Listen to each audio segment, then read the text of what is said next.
আসসালামু আলাইকুম রহমতুল্লাহ।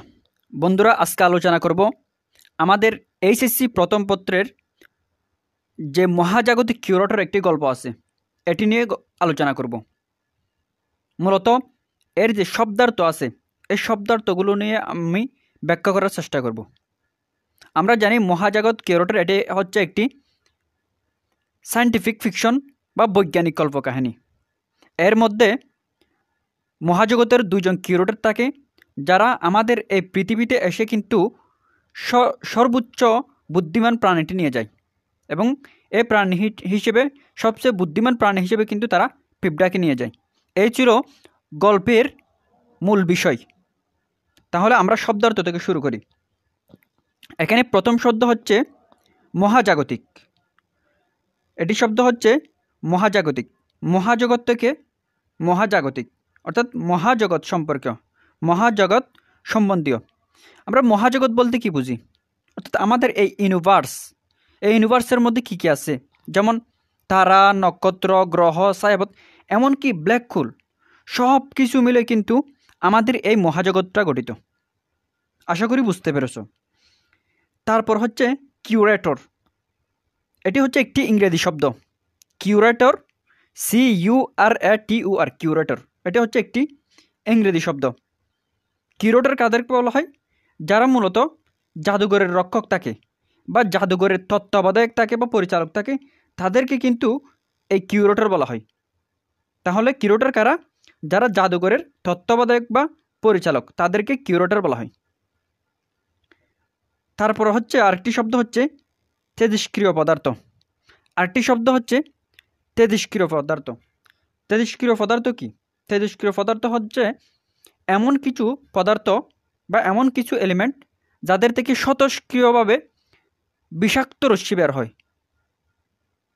যেমন কি আমরা জানি, আমাদের কিন্তু পর্যায় সারণীর মধ্যে বা আমাদের এই পৃথিবীতে কিন্তু 118টি মৌল কী করা হয়েছে, আবিষ্কার করা হয়েছে। এর মধ্যে 80 বা 86 পরে যেগুলো আছে, বেশিরভাগকে কিন্তু তেজস্ক্রিয় মৌল হিসেবে কী করা হয়, চিহ্নিত করা হয়। তাহলে তেজস্ক্রিয় পদার্থ কোনগুলো? যা থেকে এমন রশ্মির বিকিরণ ঘটে যা অস্বচ্ছ পদার্থের মধ্য দিয়ে দেখা যায়, তাদেরকে কি বলা হয়? তেজস্ক্রিয় পদার্থ বলা হয়, যেগুলো স্বতঃস্ফূর্তভাবে বিকিরণ করতে পারে এবং আমাদের ক্ষতি করতে পারে। এই ছিল তেজস্ক্রিয় পদার্থ। একে ইংরেজিতে রেডিওঅ্যাক্টিভ ম্যাটেরিয়াল বলা হয়। রেডিওঅ্যাক্টিভ ম্যাটেরিয়াল বা তেজস্ক্রিয় পদার্থ বলা হয়। তারপর হচ্ছে ওজোন স্তর। আমরা জানি ওজোন হচ্ছে একটি পরমাণু বা একটি অণু। এটিকে এভাবে কী করা হয়, প্রকাশ করা হয়। U3 বা এর মধ্যে 3টি কী থাকে, অক্সিজেন থাকে। আমাদের এই পৃথিবীতে আমরা জানি আমাদের এখানে বায়ুমণ্ডল আছে। এই বায়ুমণ্ডলের উপরেও কিন্তু একটা স্থান আছে, যেখানে এই U3 বা ওজনগুলো জমাট হয়ে একটা কী করেছে, স্তর তৈরি করেছে। এটাকে কিন্তু ওজোন স্তর বলা হয়। এই ওজোন স্তরের কাজ কি? এই ওজনের কাজ হচ্ছে এই সূর্য থেকে যে আল্ট্রাভায়োলেট রশ্মি আছে, ওই আল্ট্রাভায়োলেট রশ্মিগুলোকে এই ওজোন স্তর বাধা প্রদান করে, এবং এই আল্ট্রাভায়োলেট রশ্মি যাতে আমাদের ক্ষতি করতে না পারে, সেজন্য কিন্তু এই ওজোন স্তর কী করে, বাধা প্রদান করে। তাহলে ওজোন স্তর কি? বায়ুমণ্ডলের উপরিভাগে ওজোন গ্যাসে পূর্ণ স্তর, যা আমাদের সূর্যের অতিবেগুনি বা আল্ট্রাভায়োলেট রশ্মি থেকে কী করে, আল্ট্রাভায়োলেট রশ্মি থেকে আমাদেরকে রক্ষা করে, তাকে ওজোন স্তর বলা হয়। তারপর হচ্ছে নিউক্লিয়ার বোমা হচ্ছে পারমাণবিক বোমা। যেমন নাকি আমরা হিরোশিমা নাগাসাকির মধ্যে যে 1945 সালে এই পারমাণবিক বোমার কি উল্লেখ পাই। তারপর হচ্ছে ডাইনোসর কি? ডাইনোসর হচ্ছে বর্তমানে লুপ্ত, অর্থাৎ বর্তমানে নাই, কিন্তু প্রাগৈতিহাসিককালের বৃহদাকার প্রাণী। তাহলে ডাইনোসর একটি বৃহদাকার প্রাণী এবং প্রাগৈতিহাসিক বলতে আমরা জানি এখানে দুটো শব্দ আছে, একটা হচ্ছে ইতিহাস আর একটা হচ্ছে প্রাগৈতিহাস।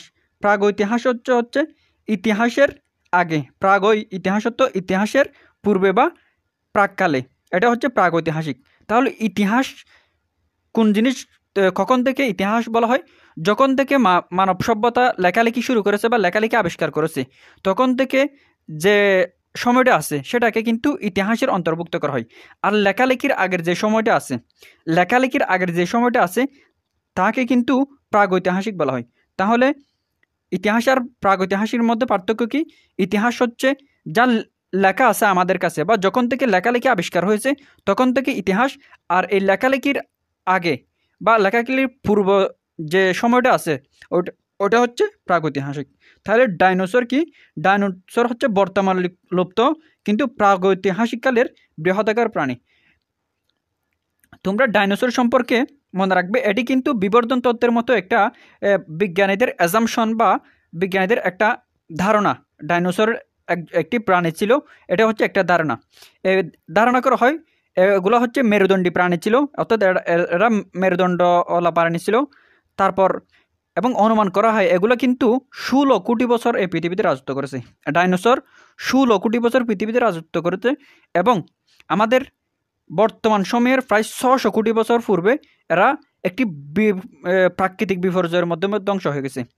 আজ থেকে 600 কোটি বছর পূর্বে, যেটাকে ক্রিটেশিয়াস যুগ বলা হয়, এই ক্রিটেশিয়াস যুগের প্রায় শেষ পর্যায়ে আজ থেকে 600 কোটি বছর পূর্বে কিন্তু একটা প্রাকৃতিক মহাবিপর্যয়ের মাধ্যমে এই ডাইনোসরগুলো ধ্বংস করা হয়।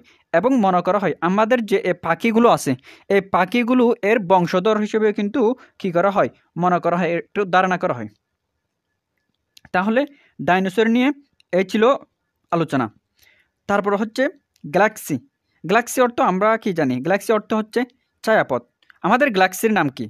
আমাদের গ্যালাক্সির নাম হচ্ছে মিল্কওয়ে। আমাদের গ্যালাক্সির নাম কি? মিল্কওয়ে। তো গ্যালাক্সি বলতে কি বুঝি? গ্যালাক্সি বলতে মূলত বিভিন্ন তারা, নক্ষত্র, গ্রহ ইত্যাদি মধ্যাকর্ষণ বলের প্রভাবে একত্রিত হয়ে, তারা, নক্ষত্র, গ্রহ ইত্যাদি এমনকি ব্ল্যাক হোলও, তারা একটি মধ্যাকর্ষণ প্রভাবের বা বলের মাধ্যমে একত্রিত হয়ে যে সাপের মতো গঠন তৈরি করে। তোমরা ছবির মধ্যে দেখতে পাবে অবশ্যই। তারা, গ্রহ, নক্ষত্র সবগুলো মধ্যাকর্ষণের মাধ্যমে যুক্ত হয়ে যে সর্পিলাকার সিস্টেম গঠন করে তাকে কিন্তু গ্যালাক্সি বলা হয়।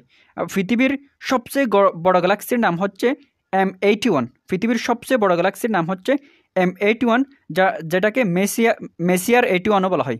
আর সবচেয়ে ছোটো যে গ্যালাক্সি আছে সেটাকে কিন্তু বাংলাতে ধ্রুবমাতা বলা হয়।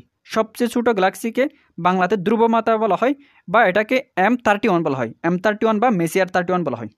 এই ছিল কিন্তু গ্যালাক্সি নিয়ে আলোচনা। তাহলে আমরা কী কী জানলাম?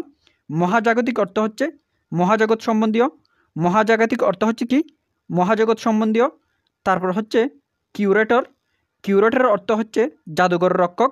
তেজস্ক্রিয় পদার্থ হচ্ছে এমন পদার্থ যেগুলো স্বতঃস্ফূর্তভাবে বিভিন্ন ধ্বংসাত্মক বা বিভিন্ন মারাত্মক রশ্মি বিকিরণ করতে পারে, সেগুলো হচ্ছে তেজস্ক্রিয় পদার্থ। তারপর হচ্ছে ওজোন স্তর। ওজোন স্তর হচ্ছে ওজোন এলিমেন্ট দিয়ে গঠিত একটি বায়ুমণ্ডলের উপরস্থ স্তর। তারপর হচ্ছে নিউক্লিয়ার বোমা অর্থ হচ্ছে পারমাণবিক বোমা। ডাইনোসর হচ্ছে একটি প্রাণী, বিলুপ্ত প্রাণী। আর গ্যালাক্সি অর্থ হচ্ছে ছায়াপথ। এই ছিল আজকের আলোচনা। তোমাদের যদি কোনো প্রশ্ন থাকে অবশ্যই নির্দ্বিধায় আমাকে এগুলো প্রশ্ন করবে, এবং কোনটা বুঝতে পারছো না বা কোনো কিছু ভুল হলে সেগুলো আমাকে ধরিয়ে দেবে, এবং দোয়া করবে যেন আমি আরও ভালো করে বোঝাতে পারি। জাযাকুমুল্লাহ ফর ওয়াচিং।